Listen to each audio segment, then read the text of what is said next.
Bom dia a todos, uma alegria receber você aqui, perdão. Muita gente voltando de férias, alguns saindo de férias, a gente está naquele momento de transição ainda em junho, né? Vamos ao nosso texto de hoje. Colossenses capítulo 2, versículos 6 a 15. E agora, assim como aceitaram Cristo Jesus como Senhor, continuem a segui-lo. Aprofundem nele suas raízes e sobre ele edifiquem sua vida. Então sua fé se fortalecerá na verdade que lhes foi ensinada, e vocês transbordarão de gratidão.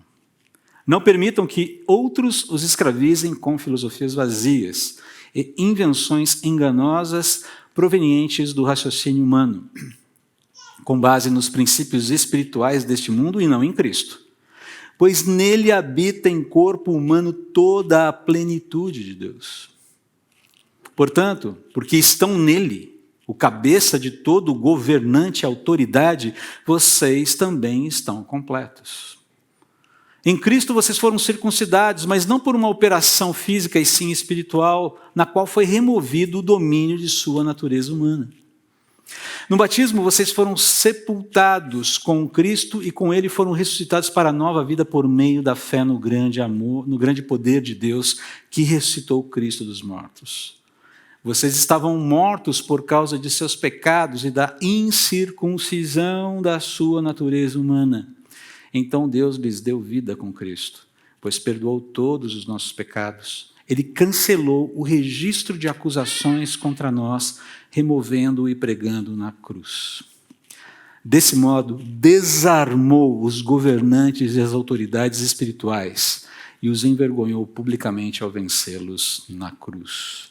Vamos orar. Senhor, nós te agradecemos mais uma vez, por mais uma vez temos um encontro e um encontro contigo, um encontro entre nós, um encontro da igreja, do teu povo, um encontro contigo. Obrigado por esses que nos visitam, obrigado por cada vida aqui, por cada família representada aqui. Mas, sobretudo, obrigado por podermos mais um dia, temos mais um dia de chances de reconciliação contigo. E mais um dia percebemos os teus muitos cuidados conosco. Certamente lidamos com problemas, lidamos com desafios, lidamos com tantas questões na vida, mas o teu zelo é algo absolutamente presente. A tua fidelidade é algo absolutamente encantador. E nós, quando paramos para analisar o que já somos em Jesus, sem que isso seja um mérito nosso, é de cair o queixo. Nós estamos aqui, somos chamados teus amigos, família de Deus, porque o Senhor, misericordiosamente, nos atraiu para ti. Isso é sensacional, isso é maravilhoso. Então, nesse momento que a gente vai estudar um texto tão precioso, tão encorajador, ajude, e desafiador também, ajude-nos a lembrar que somos sustentados em todo o tempo, absolutamente todo o tempo, pela tua graça, pela tua misericórdia e pelo teu amor. Em nome de Jesus. Amém.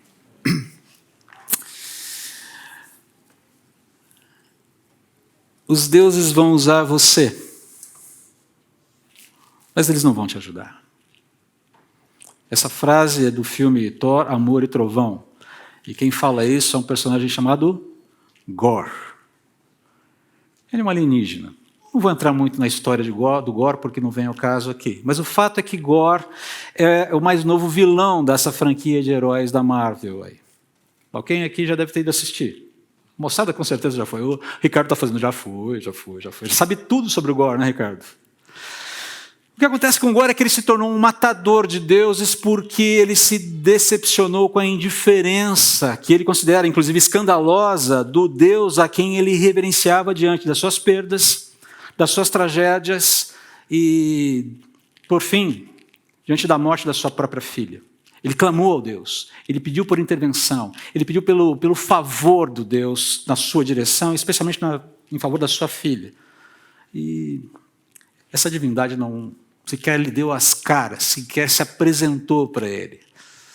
Então, munido de vingança, de sentimento de vingança e tendo herdado uma espada, a necroespada, uma espada simbionte que se metamorfoseia, se é que eu usei o termo correto, com o seu usuário, ele passa a matar deuses, porque ele entende que um Deus bom é um Deus morto. Essa é a ideia aqui. A ideia de Gor, o propósito da sua existência depois da morte da filha, depois da sua frustração, é desacreditar e aniquilar os deuses. A grande verdade é que Gor, esse personagem, ele acaba sendo uma caricatura de quem defende a necessidade da moralidade desvinculada de Deus, sem a necessidade de uma divindade. E está cheio de gente assim no mundo. Está cheio de gente assim no mundo. Então Gor é uma caricatura disso. Agora, é curioso que se você observar o comportamento das divindades nas mitologias, só para citar algumas, tá? Egípcia, cananeia, babilônica, grega, romana, nórdica, celta, asteca, inca. Se você pegar essas mitologias, as mitologias presentes nessas culturas, você vai perceber que há uma certa lógica perversa nessa ideia de se revoltar contra os deuses e de mandá-los passear, mandá-los cantar em outra freguesia. Deus bom é Deus morto. E essas divindades dessas mitologias realmente não ajudam muito a simpatia por elas. Mas aqui cabe uma pergunta. Por que Jesus seria diferente? Por que Jesus seria diferente dessas outras divindades, dessas pseudo-divindades? Porque o Deus cristão seria uma exceção. Já parou para pensar nisso? Cabe aqui a pergunta, cabe aqui essa reflexão. Jordan Peterson, e eu sei que você tem ou já ouviu falar dele, é uma voz bastante ouvida nos dias atuais. Ele aparentemente tem se aproximado do Evangelho, tem se interessado por Cristo, tem manifestado uma compreensão de que essa história de Jesus parece que faz sentido. É um psicólogo, é um professor universitário, uma voz contundente contra uma série de coisas esquisitas que andam acontecendo no mundo. Você pode lê-lo, eu estou lendo, você pode ouvi-lo, sempre com filtros, com muitos filtros, mas, no geral, o que esse sujeito está falando é muito interessante. Parecem pedras clamando. Sabe a história de pedra clamar? É uma pedra que parece que está clamando aí, né? Mas olha o que ele falou, né? Olha o que a gente disse a respeito dessa questão sobre Jesus aqui, e isso foi dito num podcast dele, numa entrevista que ele fez com outro acadêmico. A diferença entre os deuses mitológicos e Cristo é que existe uma representação histórica da existência de Jesus. Você pode debater se isso é genuíno ou não, se ele viveu ou não, e se há evidências críveis e objetivas para isso, mas em certa medida isso não importa, porque ainda continua existindo uma história histórica. Então, o que você tem na figura de Cristo, ele falando aqui, é uma pessoa que realmente existiu, mas um mito. A ideia de mito aqui, ele está falando daquela ideia de arquétipo, aquela ideia que Jung usava, né, da ideia de você ter símbolos compartilhados pela humanidade que nos fariam caminhar numa determinada compreensão, desenharmos uma compreensão de mundo, não que aquilo de fato fosse real, mas a ideia de mito aqui, ele apanha lá de Jung, né, essa ideia do arquétipo, e a ideia do herói de Joseph Campbell, que também está presente em todas as narrativas que a gente vê por aí. E aí ele volta aqui, né, voltando às palavras dele, e de certa forma Cristo é a união destas duas coisas. O real, com aquilo que a gente mais aspira, aquilo que, não que é o mito em si, mas aquilo para qual o mito aponta. Ele fala isso, eu achei interessante. E aí, na sequência, ele fala o que é muito curioso. O problema é que eu provavelmente acredito nisso, mas fico admirado com a minha própria crença e não sou capaz de entendê-la. Está no processo. Era ateu. Ateusaço. Ateu com A maiúsculo, ou com todas as letras maiúsculas. Está no processo. Mas eu quero destacar aqui, eu não quero ficar entrando muito no pensamento do Peterson, eu quero só destacar que esse é o ponto aqui. Jesus É o Deus que se revela dentro da história. E como Deus que se revela dentro da história, ele não se resume a um arquétipo. Arquétipo é a ideia de um conceito, uma representação legendária, uma representação heróica da divindade.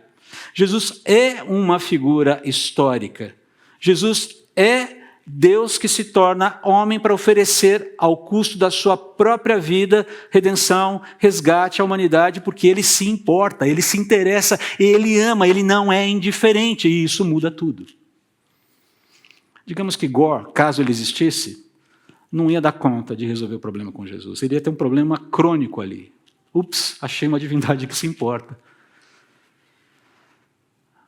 Achei uma divindade que se relaciona, ao ponto de querer dar a própria vida dele. Aliás, Deus morre de fato.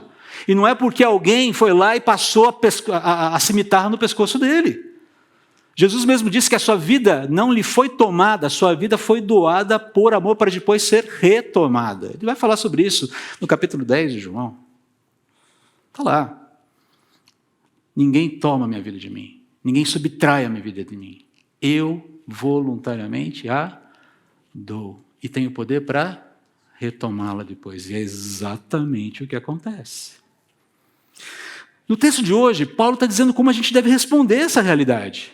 E vamos lembrar que ele está escrevendo para uma igreja que vive dentro de um contexto greco-romano, onde certamente todo esse pensamento sobre divindades, mitologia estava presente. Jesus é diferente. Ele já falou isso no capítulo 1, a supremacia de Jesus, essa capacidade de Jesus. Deixa eu só tirar esse negócio daqui, que eu ainda vou acabar fazendo alguma besteira. E você sabe que eu gosto de me mexer aqui, né? Ele já falou sobre isso no capítulo 1. Ele falou sobre a supremacia de Cristo, não só a supremacia como o ser mais poderoso da realidade, mas aquele a quem toda a realidade responde porque foi criada por Ele. Você está dentro da realidade criada por Cristo, não está? Ok, você tem que se entender com Ele. E Deus já fez todos os movimentos para que eu e você nos entendêssemos com Ele. Então agora Ele está falando, olha, para essa turma que já entendeu, que já se dobrou, que já aceitou que Jesus é Deus, que já se rendeu a Ele, existem alguns encaminhamentos. Ok? Aceitei Jesus como meu Senhor e Salvador. E daí? O que significa isso? O que significa aceitar Jesus como Senhor e Salvador? Como Salvador a gente até entende. Significa que a gente foi salvo. Foi salvo do quê? Da danação eterna, do juízo final. Haverá um momento em que Deus vai se apresentar em toda a sua glória nessa realidade, o próprio Senhor Jesus vai se apresentar nesse mundo dizendo, chega, é hora do juízo, é hora de pesar as coisas, colocar tudo na balança. Vocês já tiveram todas as oportunidades para se arrepender, eu dei o tempo que foi necessário. Chega, agora é uma nova ordem, e a nova ordem quem estabelece sou eu. Esse momento vai chegar. E os provisionamentos para que nós sejamos abastecidos com esperança para esse momento já foram dados na cruz e na ressurreição de Jesus. Simples assim. Está lá à disposição. Hoje é um novo dia. De novo a oferta é feita. Estamos aqui porque ainda há oportunidade. Isso não pode ser esquecido. Mas isso não significa que essa oferta vai durar para sempre. Ela tem a duração da nossa vida ou da vida até a volta do Senhor Jesus. Então, agora, como se responde a isso? Há uma forma de se responder a isso, há uma forma correta de se responder a isso. Basicamente, a ideia é crendo no caminho. Jesus mesmo disse lá em João capítulo 14, versículo 6, eu sou o caminho, ninguém vem ao Pai senão por mim. Essa é uma das declarações mais contundentes das Escrituras, queridos. Ou você crê nisso, ou Jesus é realmente isso que ele está falando, ou ele é o pior mentiroso da história. Digno de ser queimado na fogueira. Pega isso aqui e joga pela janela. Não tem via média aqui. Na verdade, C.S. Lewis diz que tem uma via média. Jesus é um louco. Essa é a via média. Ou ele é o que diz que ele é, ou ele é um mentiroso, ou a via média, ele é um lunático.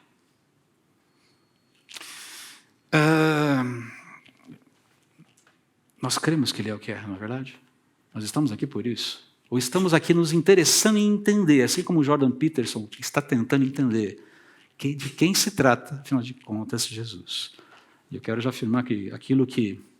Vou usar aqui uma frase, uma ideia muito preciosa do Ricardo Agreste.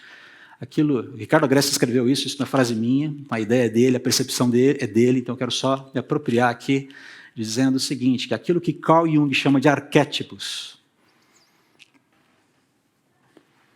de inconsciente coletivo, a Bíblia chama de revelação. Mas as Escrituras chamam de revelação. Revelação do próprio Deus. Revelação objetiva de Deus. Então, como se responde a isso? Crendo no caminho, mas não só isso. Caminhando no caminho. Você não recebeu um passaporte para o céu e vai ficar sentado numa sala de espera até que esse momento chegue. Existe aqui uma agenda, uma pauta de vida na qual eu e você devemos nos engajar. E como nós devemos nos engajar? E o texto de hoje fala sobre isso. Com coerência. Devemos caminhar com coerência, devemos caminhar com astúcia e devemos caminhar com convicção. Caminhar com coerência, caminhar com astúcia e caminhar com convicção. Começando aqui pelo primeiro, caminhando com coerência. Olha o que Paulo fala. E agora, assim como aceitaram Cristo Jesus como Senhor, continuem a segui-lo. Isso aqui é muito curioso, é muito interessante, porque aqui Paulo usa num versículo 3 nomes muito significativos para a gente. Cristo, Jesus, Senhor. A ideia de Cristo é relembrar quem é Cristo. Ele é o escolhido de Deus. Ele é o Messias prometido. Ele é em quem todas as promessas redentivas encontram a sua concretização. Ele é a própria revelação de Deus. Tudo culmina nele, tudo aponta para ele. Ele, quando encarna, revela o projeto de Deus. Pronto, se cumpriu aqui o propósito de Deus. Essa é a ideia aqui. Mas ele usa também o nome Jesus. E Jesus significa o quê mesmo? É uma derivação de Josué, né? Mas o que significa Jesus? Você se lembra? Senhor, o Senhor salva. O Messias ungido, em quem todas as promessas convergem e se cumprem, Jesus salva, o Senhor salva. E no final ele fala Senhor, Kyrios, do grego. E a ideia aqui é aquele que manda em tudo mesmo. Aquele que tem autoridade suprema sobre toda a criação. Ou seja, você se dobrou diante dele. Você reconheceu que ele é o Messias ungido de Deus. Tudo que a Bíblia fala aponta para ele, é um fato, é uma verdade. Ele é esse Deus que salva. E ele é o Senhor de tudo. Você se dobrou, você se rendeu, você se entregou para ele. Agora você tem que segui-lo coerentemente com essa postura. A ideia de ser um súdito está muito presente na Bíblia. Somos súditos do grande rei. Somos servos do grande rei. Somos corpo daquele que é o cabeça. O tempo todo está presente essas ideias. A ideia de organismo, mas um organismo que tem um líder. Um organismo que tem um líder benévolo que cuida da sua família. A ideia é, sigam. O Walter estava me mostrando a foto dos filhos. Walter, esse rapaz jovem, quase um adolescente, brincadeira. 3 filhos e o 4º a caminho. O cara está levando a sério essa história de povoar a terra. Vai dominar a Alemanha. Está tudo dominado lá. Mas Walter, e aí falo para qualquer pai, mas usando você, só pelo carinho aqui de ter você com a gente. Quem dá as ordens em casa, Walter? Para aquela família bonita que você tem. Você e a Frederic. As crianças são lindas, são fofas, dá vontade de... A Cida estava falando, se eu pego esse terceiro aqui, eu acabo de amassá-lo. Não é, Cida? Cadê a Cida?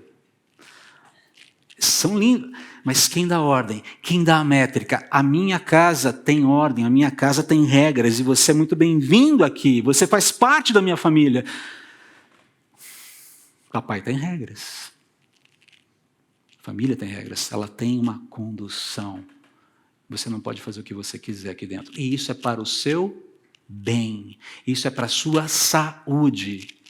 Filhinho, nada de comer chocolate antes do almoço. Por quê? Porque além de não ser a hora, Não é o que vai te alimentar e te fazer bem. Você pode ter o docinho depois. Você percebe? É um exemplo muito simples, mas que diz respeito a caminho. Existem direções, existem delimitações. Existe a forma certa de responder a esse caminho.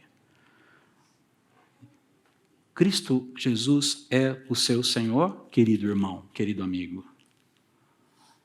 Qual é a resposta? A resposta é caminhe, então, com coerência. Continue a segui-lo com essa mesma disposição que você se entregou a Ele, com a qual você se entregou a Ele. Continue caminhando nele com coerência. Uma vez que Ele é o Senhor de toda a criação, Ele é o Senhor de tudo que sou, Ele é o Senhor de tudo que tenho. Sejamos coerentes. Tem um amigo meu que falava uma coisa muito interessante. André, nessas horas, aceita que dói menos. Aceita que Deus é Senhor sobre a sua vida, que dói menos. Porque enquanto a gente resiste a essa condução do senhorio de Jesus, a gente vai sofrer, vai doer, e vai doer de uma forma que não precisa. Toda vez que você resiste aos direcionamentos, aos princípios que Deus está dizendo, olha, o princípio é esse, caminhe dessa forma. A gente dá de cara com a parede. E às vezes Deus até permite que a gente avance nesse caminhar.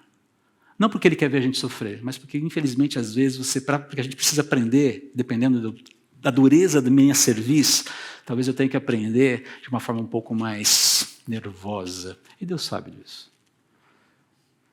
Aceita que dói menos. Talvez seja essa a questão aqui.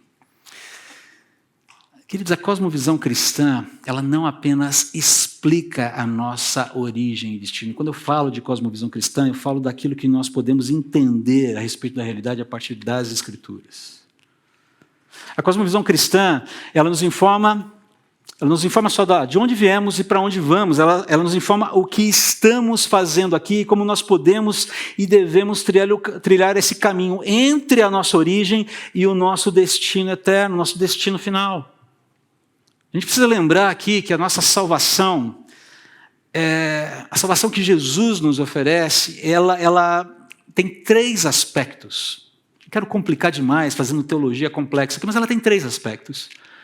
Ela é posicional, a salvação é posicional, a salvação é processual e a salvação é plena.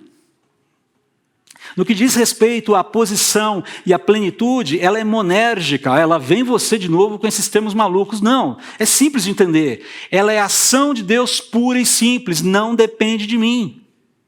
Eu não fui salvo pelos meus méritos, fui salvo pelos méritos de Jesus. Fui colocado na família de Deus pelos méritos de Deus e permaneço lá pelos méritos de Deus. E ela é plena, afinal ela é garantida porque Deus diz, você vai chegar lá porque eu garanti.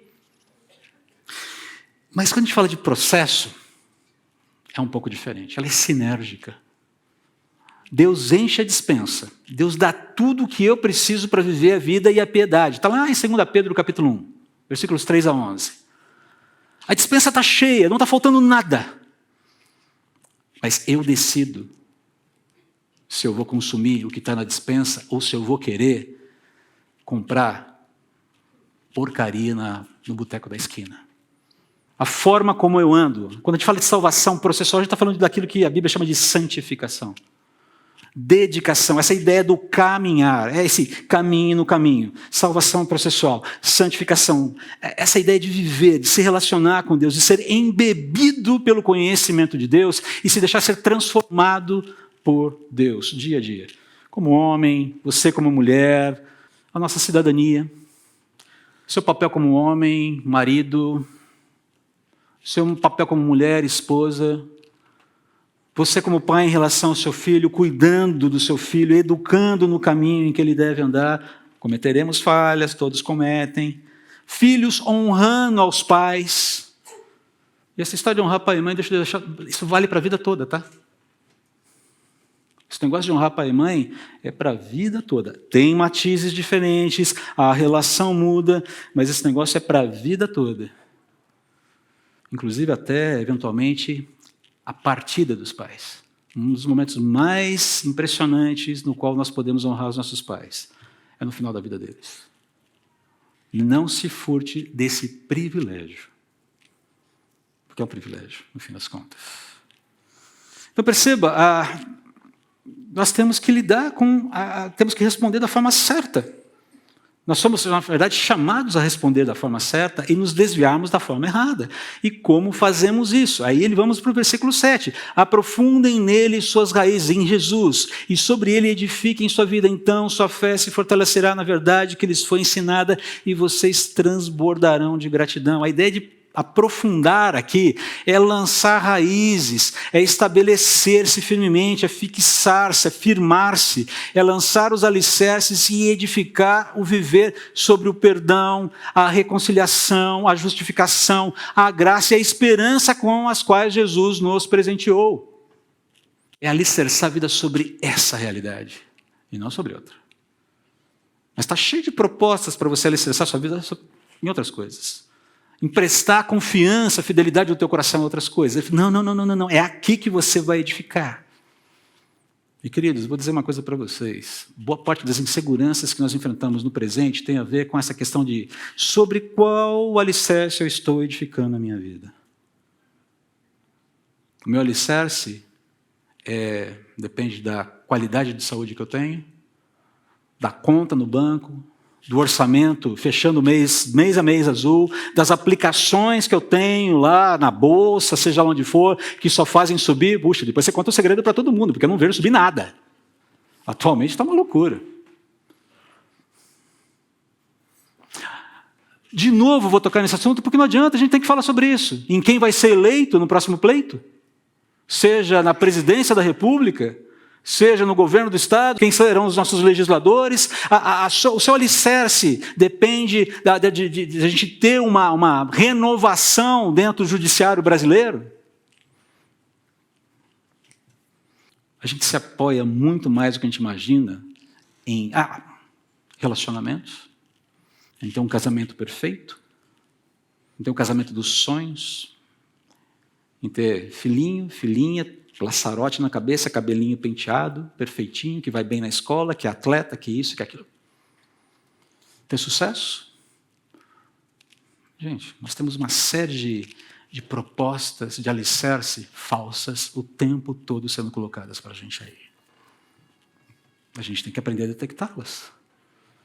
Porque a edificação da vida tem que ser sobre o Senhor Jesus, o firme fundamento da nossa existência, porque Ele é simplesmente o Senhor da realidade. E quando você troca o firme fundamento da existência, o Senhor da realidade, por qualquer outra coisa dentro da realidade, você faz um péssimo negócio. Eu faço um péssimo negócio. E Paulo está falando, não faça isso. Porque agora vocês têm uma visão clara do que deve ser a vida de vocês. A cegueira foi removida, a consciência foi chacoalhada, e o ambiente da sua mente e do seu coração, ele foi, digamos, tratado pelo Espírito de Deus. Foi restaurado pelo Espírito de Deus, ao ponto de vocês terem agora a compreensão da realidade, de como viver essa realidade. E aí ele fala, quais são os efeitos disso? Olha só que interessante, os efeitos disso são fé fortalecida na verdade revelada.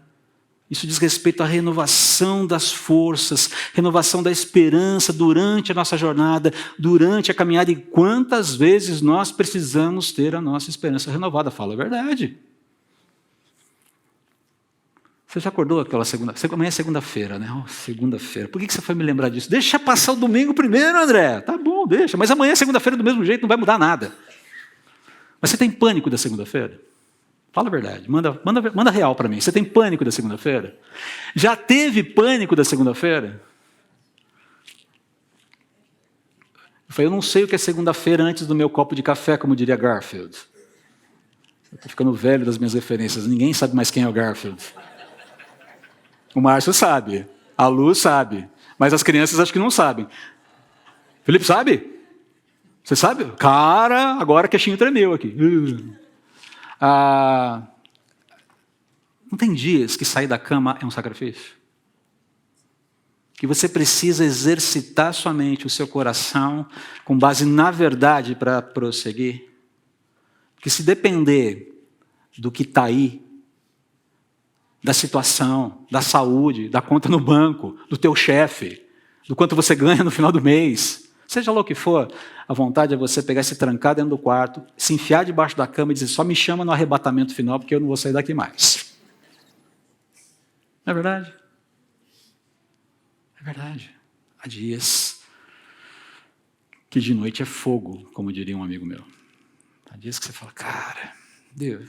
Aí vem, né? Os crentes apelam. Jesus, Maranata, volta logo, Senhor.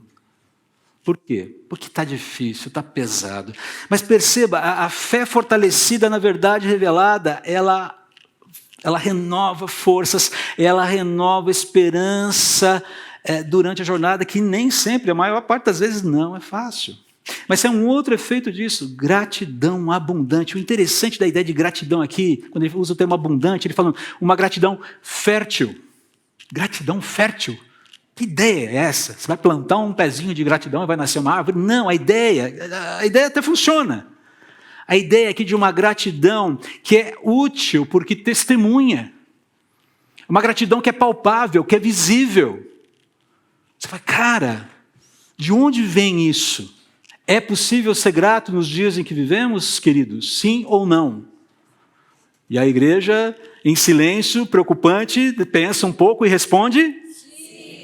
Com mais ênfase, por favor. Sim. Se você acredita, se você não acredita, você pode falar não tem problema. Você tem, mas aí a gente vai ter que lidar com esse problema de outra forma. Sim, é possível. É por isso que não desanimamos. É por isso que não esmorecemos. Porque é uma verdade revelada, concentrada, definida na pessoa de Cristo que sustenta a nossa existência. Gostei muito da palavra, certa vez, de um capelão prisional, que tinha sido, inclusive, preso, e ele falando aos presos, tem uma linguagem própria que você usa para alcançar o coração dos presos, não é uma coisa tão simples. E eu lembro que ele começou com uma frase mais ou menos assim, gente, a pena é longa, mas não é eterna, né? É impressionante o que essa frase trouxe de reação daqueles presos. A pena é longa, mas não é eterna. Esperança num presídio. Estou cumprindo uma pena. Não vou sair daqui antes de 10, 20, 30 anos. Outros passariam, talvez, o restante da vida na prisão, por conta do tamanho da pena e a sua idade. A pena é longa, mas não é eterna. A vida é eterna. A salvação tem desdobramentos eternos. A sua crise financeira não é eterna. Os problemas que você tem na educação dos seus filhos não são eternos. As crises de saúde não são eternas. As pandemias não são eternas. As ideologias que tentam comprar o seu coração, o meu coração, não são eternas. Cristo, sim, é eterno. E ele já venceu. Venceu mesmo. Essa é a questão que sustenta a nossa vida. Esse é o alicerce da nossa existência. Mas perceba, esperança e gratidão são fatores essenciais para o bom viver. Sem isso, a gente não opera bem. Sem esperança e gratidão, o homem definha. Mas não adianta também ter esperança e gratidão sem lastro.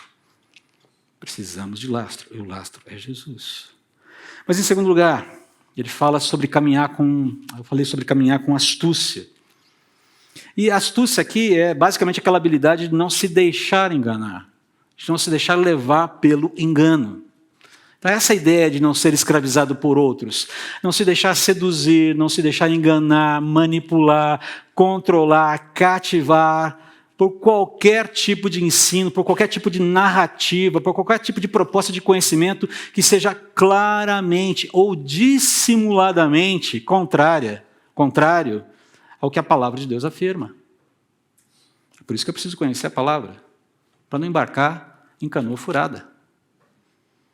Está cheio de propostas em nome de Deus aí que são tremendas furadas. A gente já falou sobre isso há 2 semanas atrás. Só para citar alguns exemplos, mas está cheio. Deixa eu dar um exemplo aqui para você, para não ficar só no escuro, né? O que regula as nossas posições, ou a nossa posição, se você preferir, sobre a nossa espiritualidade e a abrangência da nossa espiritualidade no que diz respeito à nossa sexualidade, família, igreja, sociedade, política, aborto, segurança pública e seja lá o que for. Porque a minha espiritualidade, ela diz respeito a tudo isso. Um dos enganos, uma das falácias modernas é dizer que a tua espiritualidade é vivida num compartimento. Você coloca Deus numa caixinha, é a caixinha do domingo, é a caixinha do culto, é a caixinha da igreja. Como se Deus fosse uma parte da sua vida e não o dono de toda ela. Não, a vida é vivida coram Deo, diante da face de Deus. Como homem, como mulher, como profissional, como pai, como mãe, como filho, como filha.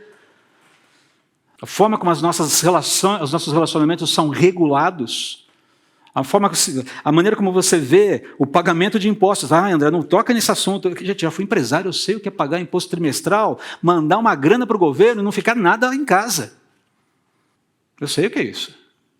Duro, complicado. Fala, Senhor, se o Senhor não edificar a casa, eu estou trabalhando em vão. Percebam, se o Senhor não edifica a casa, você pode fazer o que for, você está trabalhando em vão.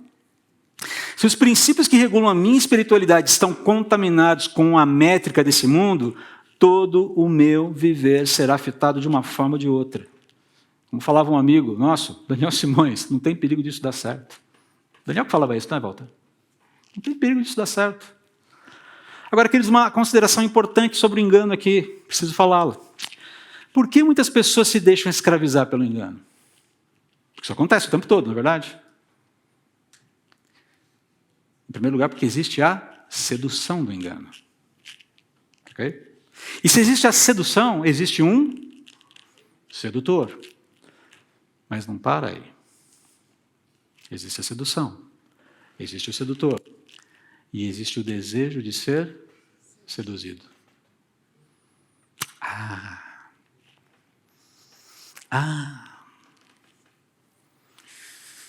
Deixa eu tentar exemplificar isso para vocês de maneira mais comunitária aqui. É relativamente fácil fazer uma igreja bombar, crescer, encher a igreja. Relativamente fácil. Acredite, não é tão difícil assim. É só virar a chave de pastor para sedutor e você vai ver o negócio acontecer. É simples. Realmente simples. Como é que fica o caráter nessa questão? A gente discute isso depois. É só virar essa chave de pastor para sedutor. Essa chavezinha é virada com muita facilidade, até eu diria. Enquanto o pastor guia as ovelhas de Jesus para Jesus, por Jesus, a Jesus, o sedutor desvia as ovelhas de Jesus para si mesmas, para os seus afetos, e no final das contas para si mesmo. Porque é legal ter uma galera pagando um pau para mim, entendeu? É assim que está funcionando a coisa hoje em dia. É assim que o engano opera dentro do meio cristão. Pastor não é celebridade. Pastor é servo. E ai de quem contrariar esse negócio? Vai pagar com a própria língua, se bobear. De Deus não se zomba, queridos. Eu falo isso com temor e tremor. Pastor não é celebridade. A relação das ovelhas com o seu pastor não é uma relação de fã com celebridade. É uma relação de ovelha com o pastor. É assim que tem que ser. É vida na vida. É relacionamento. Não é badalação.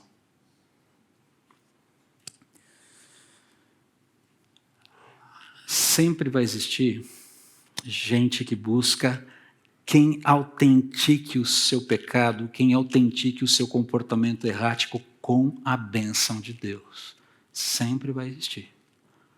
Simplesmente porque essas pessoas desejam a aceitação incondicional de um Deus de amor, sem que precisem se arrepender dos seus pecados e abandonar o seu comportamento errático, dia a dia, sustentados pela graça de Deus, um dia de cada vez, a graça de cada dia. Queridos, isso não existe. Sem perdão, sem reconhecimento de erros e sem disposição de engajamento numa mudança, não tem como a gente desfrutar da paz de Deus de fato e de verdade. Não tem. Não quer dizer que você não é salvo. Não é isso. É simplesmente que você está escolhendo, as pessoas estão escolhendo caminhar de uma forma equivocada a vida cristã.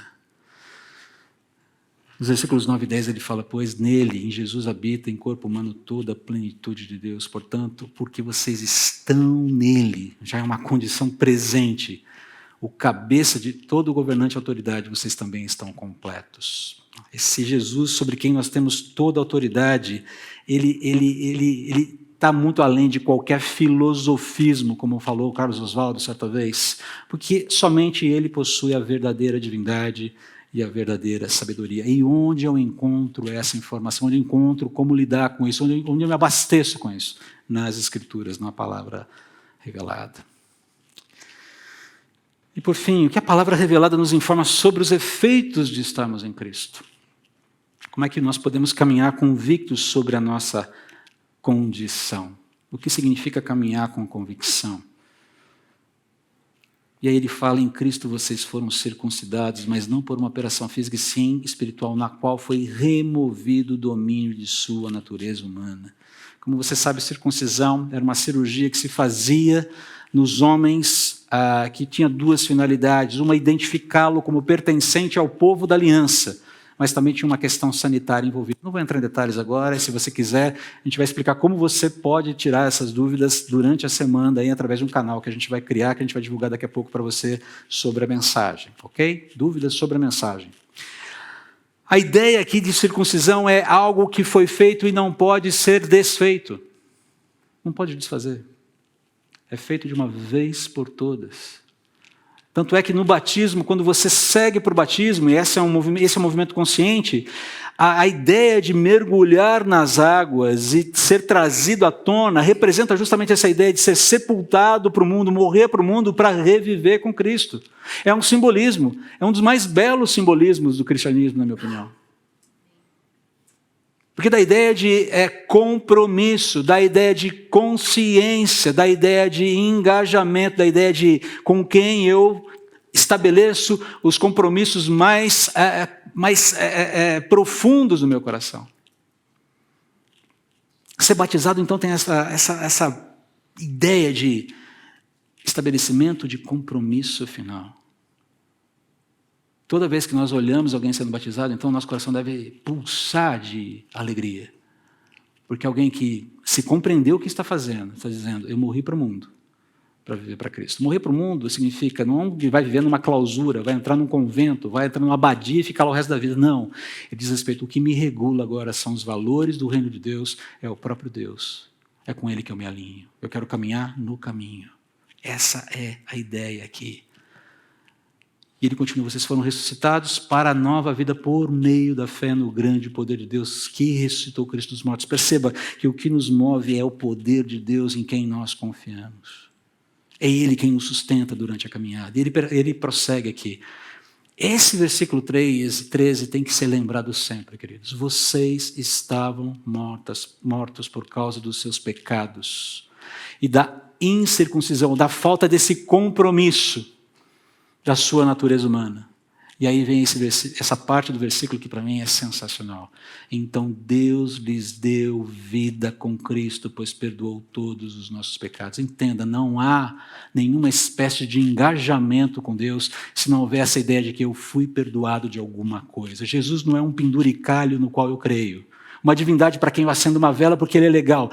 Vamos lá, eu fiz uma escolha de religião aqui. Analisei todas as religiões, achei essa muito estranha, achei essa muito exigente, mas o Jesus é legal, Jesus é bacana, Jesus é um cara legal, um grande mestre da moral. Esquece. O cristianismo vivido sem a graça de Deus é a pior possibilidade para alguém escolher. Ninguém dá conta. Porque as exigências que Deus faz são exigências que só Ele pode promover no nosso coração. São mudanças que eu não consigo fazer sozinho. Você sabe disso. É o movimento do Espírito aqui. E olha só que bonito o versículo 14. Ele cancelou o registro de acusações contra nós, removendo e pregando na cruz. Você pode caminhar com convicção de que você foi perdoado. Você pode caminhar com convicção de que você é aceito na família, de que nada vai mudar isso. Você pode caminhar com convicção de que nada pode separar você do amor de Deus. Você pode caminhar com a convicção de que a sua vida está segura nas mãos daquele que te salvou. E você vai chegar lá. E não há nenhuma mentira que o inimigo, que Satanás, possa usar contra você. Tanto é que ele vai falar na sequência desse modo: desarmou os governantes e as autoridades espirituais. Ele está falando de Satanás e os seus anjos. Ele está falando desse mundo espiritual que a gente não vê, mas que está ativo. De uma turma que quer ver sangue, que quer ver cheiro de sangue, e que vai ficar o tempo todo falsificando a verdade e falando mal de você para você mesmo. Na verdade, Satanás ele opera da seguinte forma: enquanto você não cai, ele fica te seduzindo. Você merece pecar, você precisa pecar, você merece esse agrado. E depois que você cai, ele vai lá e fala: você não presta, não é verdade? E um dos erros mais comuns é a gente tentar, nesse momento em que a gente caiu, ficar tentando arrumar a casa antes de se apresentar para Deus. Vai com a casa desarrumada para Deus e deixa Ele e a graça dele arrumar. Ele é especialista nisso. O poder das trevas não tem mais domínio, ele não tem mais autoridade, ele não tem nenhuma espécie de capacidade de amarrar, de escravizar, de fazer você escravo do que quer que seja. Essa é a questão aqui. Você não precisa ser enganado, você não precisa ser acusado, porque o Senhor Jesus te basta. E o que Ele fez na cruz resolveu o problema, de uma vez por todas. Caminhe no caminho com coerência, com astúcia, com convicção. Nossa chegada é garantida por Deus. A gente vai chegar. Nós chegaremos. Mas chegar bem é uma possibilidade. Uma possibilidade que, no que depende de Deus, vai acontecer. Ele já providenciou tudo o que a gente precisa para viver a vida e a piedade, como eu disse há pouco. Cabe a nós o engajamento, o desejo, a vontade, a busca. Cabe a nós, vamos andar juntos, Senhor. Vai custar alguma coisa? Provavelmente.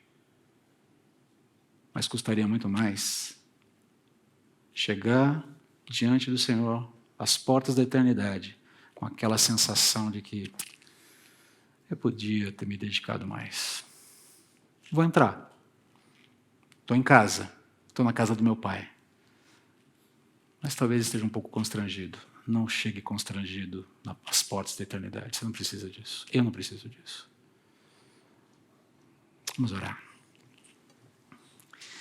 Senhor, ajude-nos a andar, a caminhar no caminho com coerência, com astúcia e com convicções, forjadas pelo Teu Espírito no nosso coração. Em nome de Jesus. Amém.